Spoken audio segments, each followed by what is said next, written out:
미케네 문명이 멸망하고 나서 그리스 본토는 한동안 침체기에 접어들다가 BC 10세기 무렵이 되면은 그리스 본토에 크고 작은 폴리스라고 하는 게 만들어지게 됩니다. 선생님, 폴리스요? 경찰서 아닌가요? 라고 농담을 하는 친구들이 있는데 그 폴리스, 경찰서 아니죠. 자, 여기서 말하는 폴리스란 작은 도시 국가를 말합니다. 그러면 여기서 또 중요한 거, 왜 그리스 지역에서 작은 도시 국가가 출현할 수밖에 없었느냐? 그건 바로 뭐냐면 이 그리스는 그리스 전체의 80%가 뭐로 이루어져 있다? 험한 산으로 이루어져 있습니다. 자, 그러니까 그림을 그려보면 그리스 지역 전체가 거의 80%가 이렇게 험한 산지로 이루어져 있기 때문에 하나의 통일된 국가가 출현하기가 어려웠다라는 거죠. 그래서 그리스 지역에서는 산과 산 사이에 작은 도시국가, 폴리스가 출현할 수밖에 없었다라는 겁니다. 그러면 이 폴리스는 어떠한 구조로 이루어져 있느냐? 선생님이 그림을 그려보겠습니다. A라고 하는 폴리스가 있을 때 이 폴리스의 가장 높은 언덕에 가장 높은 폴리스다라고 해서 우리가 아크로폴리스라고 이야기합니다. 이 아크로폴리스는 뭐냐? 바로 신에게 제사를 지내는 신전입니다. 그러니까 신의 영역이 되는 거죠. 또는 외적이 쳐들어왔을 때는 방어 기지 역할을 담당했던 곳이 아크로폴리스가 되겠습니다. 인간의 영역은 그러면 어디냐? 폴리스의 중앙에는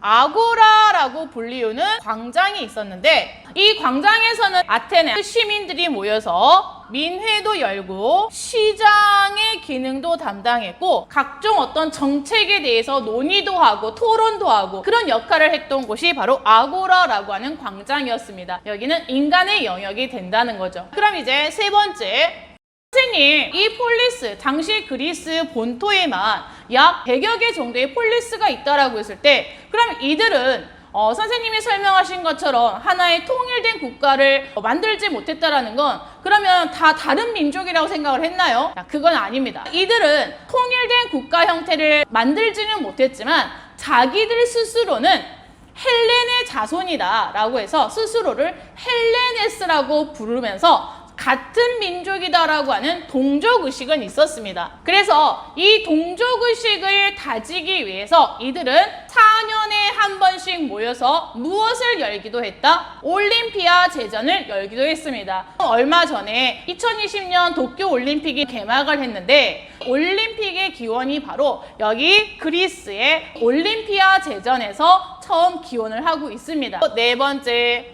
그러면 선생님, 그 수많은 폴리스들 중에 가장 대표적인 폴리스는 어디입니까? 라고 질문을 한다면 여러분 어디일까요? 그렇죠. 지금 현재를 살아가고 있는 우리에게 정말 중요한 민주정치라고 하는 문화유산을 남겨준 폴리스입니다. 어디? 아테네입니다. 첫 번째는 아테네, 그 다음 두 번째는 어디일까요? 그렇죠. 스파르타식 교육, 아주 엄격한 스파르타식 교육으로 유명한 스파르타 폴리스입니다. 그래서 가장 대표적인 폴리스 아테네와 스파르타가 있습니다.